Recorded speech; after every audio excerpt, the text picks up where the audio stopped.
Hi, my name is David Johnson, and I'm a researcher at the University of Utah. I'm going to show you a brief demo of ORAN-based RAN slicing running on real radios in the POWDER Wireless Network Testbed. This figure shows the software components you'll see in this demo.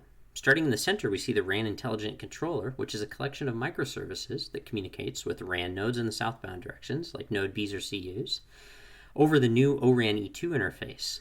The RIC can host XApps that implement custom RAN control. XApps and RAN nodes customize the E2 interface by implementing service models that define RAN semantics.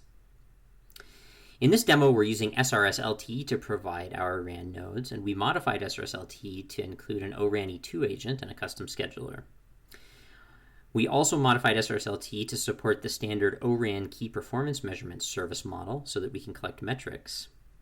And finally, we built an XApp to control slicing and resource allocation, and we'll use its RESTful northbound interface in this demo to dynamically manipulate our slicing and resource allocation.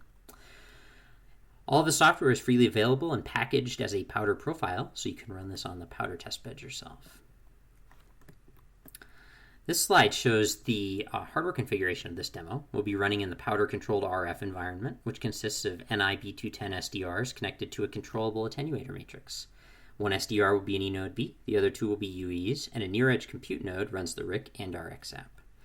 Now, I've already instantiated this configuration in a pair of experiments. One is a single-node experiment running Kubernetes, and the other is an experiment with my RAN resources, and those are connected via shared VLAN.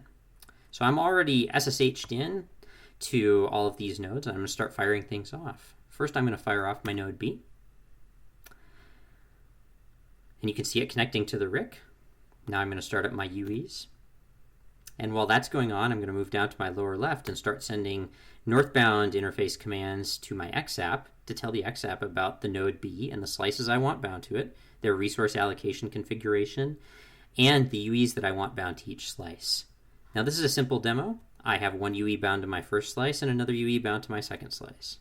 So let's go ahead and offer some load on those links. You can see in the output of my XApp's log file in the right-hand console these KPM report blobs, and you can see downlink and uplink statistics for each UE and each slice. And you're especially wanting to look at the downlink bytes for each slice because we'll want them to be as equivalent as possible.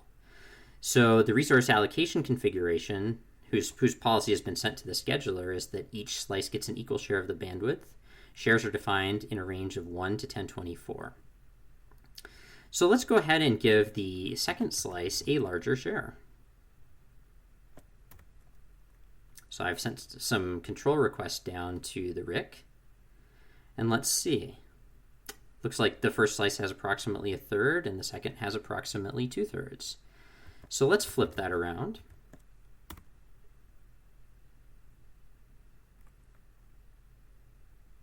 And you can see that my shares have changed. And now my first UE has a greater share of the bandwidth. So this is a short demo, but please do go to our website at powderwireless.net to learn more and try this yourself. Thanks.